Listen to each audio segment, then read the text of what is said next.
अस्सलाम वालेकुम, welcome back to my channel. Hopefully सब ठीक होंगे। अल्हम्दुलिल्लाह मैं भी बिल्कुल ठीक। तो ये है कि सुबह से लेके जो है ना शाम तक की जो हमारी होम मेकर्स की जो रूटीन होती है ना, वो यही होती है कि सुबह सुबह यानी कि बच्चों की आम रूटीन में नाश्ता बनाना, और संडे को भी थोड़ी सी रूटीन थोड़ी चेंज हो जाती है कि बंदा ईजी होकर रिलैक्स होकर अपने सारे काम करता है, लेकिन करने भाई सेम ही होते हैं। और इसी दौड़ में जो है ना वो हम अपनी रूटीन को प्रोडक्टिव किस तरह से बना सकते हैं, वो हम लोगों पे डिपेंड करता है। और अगर हम अपने कामों को थोड़ा सा, अपने वक्त को जो है उसको मैनेज कर लें, अपने कामों को मैनेज कर लें, तो हमारे अपने लिए जो है वो ईजी हो जाएगा। वरना देखे करने तो है ही हम लोगों ने, जैसा कि फ़र्ज़ करें अगर आपने साथ ही खाना बनाना है, अपना नाश्ता बनाना है, डिनर की तैयारी करनी है, तो आपने साथ साथ ही अपने बर्तन को समेटना, अपने चूल्हे को साफ़ करना, और आपने अपने टॉप काउंटर एरिया को साफ़ करना।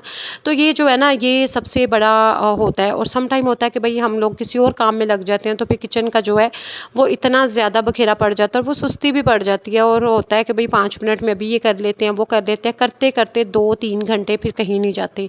तो बेहतर है टाइम की थोड़ी सी मैनेज कर लें, और जो मैनेजमेंट है ना वो हमारी ज़िंदगियों में बहुत ज़रूरी है, और इससे हमारे अपने लिए ईजी हो जाता है। आज यहाँ पर मैं अपना बेड की जो है क्लीनिंग करी थी। इसको क्लीन करना थोड़ा मुश्किल होता है क्योंकि इसकी डिज़ाइनिंग कुछ इस तरह की है। सबसे पहले जो शू पॉलिशर ब्रश होता है ना ब्राउन वाला, यहाँ पर मेरे पास है, तो इससे मैं हल्की फुल्की सी इस तरह से पहले डस्टिंग की, ताकि मिट्टी वगैरह जो है इसमें फंसी वो निकल जाए। उसके बाद जो है सरसों का ऑयल, थोड़ा सा कोकोनट ऑयल लेके टूथब्रश की मदद से मैं इस तरह से इसको साफ़ करूँगी, लगाऊँगी। पता क्या, टूथब्रश की मदद से अच्छी तरह से, जहाँ पर वो अच्छी तरह ये जैसा डिज़ाइनिंग है ना बारीक बारीक सी, फिर इसकी मदद से ईज़िली जो है ना वो सारा सही तरह से क्लीन हो जाता है। और कुछ लोग कहते हैं कि भाई ऑयल के बाद जो है ना मिट्टी बहुत ज़्यादा धूल नहीं जम जाती, तो ऐसा कुछ भी नहीं है। काफ़ी देर से मैं इस तरह से साफ़ कर रही हूँ, तो इसकी शाइन भी बरकरार रहती है, फर्नीचर भी जो है वो नीट रहता है, और साफ़ सुथरा भी ईज़िली हो जाता है। और जैसा कि अब हम लोगों ने इसकी क्लीनिंग करनी है, और पेरेंट्स ने दे दिया, तो लेकिन भई अब अपने बड़े प्यार से मान से तो अब हम लोगों ने ही उसको साफ़ रखना है।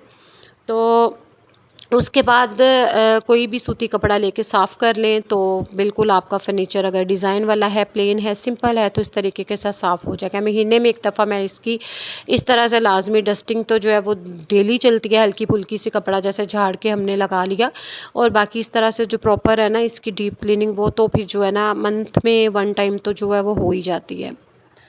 उसके बाद हो गई हेल्पर आ गई, और ये है कि उसको नाश्ता वाश्ता हम लोगों ने कर लिया था, और फिर मैंने चीज़ें वगैरह सुबह उठते ही समेट ली थी। किचन का भी मेरा काम जल्दी हो गया, और यहाँ पर फिर जो है ना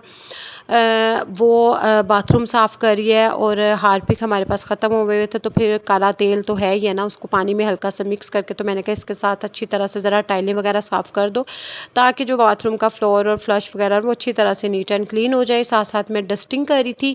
और पता कभी कभी हमारा जो है ना दिन इतना बुरा गुजरता है, वो इसलिए कि हम लोगों को सुस्ती पड़ी हुई होती है, रात को नींद प्रॉपर ना ठीक हो, या फिर हमारी तबीयत ख़राब हो। तो इस तरह से बेहतर है अपने कामों को डिवाइड कर लें, और थोड़ा थोड़ा करके कर लें, और थोड़ा सा अपने आप को टाइम दे लें। जैसा कि 1 घंटा अपने लिए रखें, उसमें आप चाहे आप रेस्ट कर लें, उसमें चाहे आप अपनी पसंद का कोई प्रोग्राम देख लें, मोबाइल पे कोई चीज़ देख लें।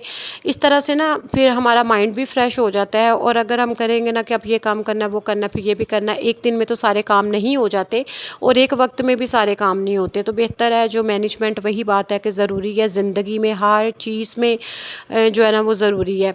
तो यहाँ पर साथ साथ सफाई सुथराई हो रही थी। जब वो हेल्पर मेरी काम करती है ना, तो मैं साथ साथ ये है कि डस्टिंग का काम हो जाता है, ताकि इजी मेरे बैठने से बेहतर है कि मैं डस्टिंग भी साथ साथ कर लूँ। और जब उसने भी फ्री होना है, तो मैं भी पूरे घर की काम काज करके हम लोगों का टोटली जो घर है ना वो नीट एंड क्लीन हो जाता है। यहाँ पर अब डाइनिंग टेबल जो है वो डेली साफ़ होता है, इस पे कवर चढ़ाया हुआ होता है, प्लास्टिक शीट जो है। लेकिन इसका आज ये जो है ना शीशा, इसका साफ़ करने वाला था, इसको मैं आज अच्छी तरह से साफ़ कर लूँगी। इसके जो नीचे धूल मिट्टी इतनी जमी हुई होती है, और फिर मैं उसको भी अच्छी तरह से डस्टिंग वाले कपड़े से नीट एंड क्लीन हो गया।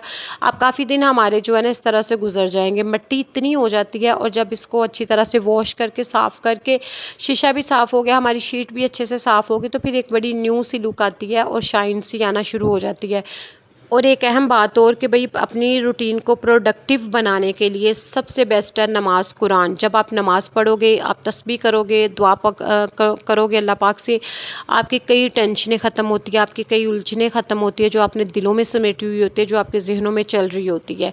उसके अलावा ये है कि सबसे बेस्ट वे यही है। उसके अलावा अगर आपको कोई हॉबी है आपकी, आप कपड़े सिलाई करते हो, आपको कोई डिज़ाइनिंग का काम है, आपका कोई आर्ट का काम है, आप गार्डनिंग अच्छी तरह से आपको शौक़ है, प्लांटिंग का शौक़ है, इन चीज़ों को देखने थोड़ा सा वक्त दें, फ्रेश एयर में थोड़ा सा घूमें फिरें। फ्रेश एयर का मतलब है कि अपने सेहन पे, अपने टेरेस पे 5 से 10 मिनट ही चाहे ताज़ा हवा लें, और इससे भी आपको ना बड़ा अच्छा लगता है। स्पेशली जब शाम का टाइम और जब सुबह सुबह का टाइम इस तरह से हम अपने खुले आसमान के तले चाहे अपनी छत पे या सेहन वगैरह में फिरते हैं या टेरेस पे, तो इतना अच्छा लगता है। और माइंड पे जो एक हवा के झोंके चलते हैं ना, और माइंड भी आपका फ्रेश हो जाता है।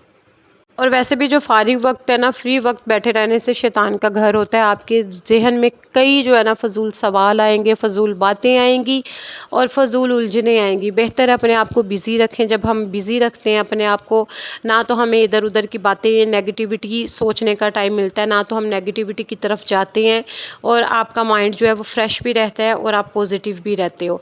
उसके अलावा ये है कि अगर आपका थोड़ा सा टाइम निकल रहा होता है, जैसे आपने आप खाना बना रहे हो, चावलों को, सालन को दम पे लगाया हुआ होता है, साथ साथ अपनी जो इस तरह की जो बास्केट्स होती हैं, लहसुन प्याज की टोकरियाँ होती हैं, और आपके किचन में और जो टूल्स पड़े हुए होते हैं उनको क्लीन करना शुरू कर दें, ताकि आपकी इस तरह से चीज़ें भी क्लीन होती जाएंगी और आपका टाइम भी बच जाएगा, और आप जो है ना वो फ्रेश फील भी करोगे। फ्रेश फील हम तब करते हैं जब आपका घर आपको नीट लग रहा हो, चीज़ें नीट लग रही हो, चाहे वो सस्ती हो महंगी हो, ये चीज़ें मैटर नहीं करती। अगर जब साफ़ सफाई सुथराई सही तरह से होती है, और स्पेशल जब हम खुद करते हैं, तो वाकई बैठ के ना दिल करता है कि अपने घर को एक दफ़ा देखें, और ख़ुद को अच्छा लगता है। जब खुद को अच्छा लगता है तो हमारा जो मेंटल लेवल है ना वो भी फ्रेश हो जाता है और हमें अच्छा लगता है। तो होपफुली ये छोटी छोटी बातें हैं जो मैंने अपनी बहनों के साथ शेयर की हैं। आप भी अपने आप की केयर भी करें, घर के काम भी करें, और अपने दिन को भी अच्छा बनाएं। ओके जी, दुआ में याद रखिएगा। Take care. नए लोगों से रिक्वेस्ट है, चैनल को सब्सक्राइब करना मत भूलें, और बेल आइकन के बटन को प्रेस करें ताकि आपको नई वीडियो मिलती रहे। दुआ में याद रखिएगा। Take care. अल्लाह हाफिज़।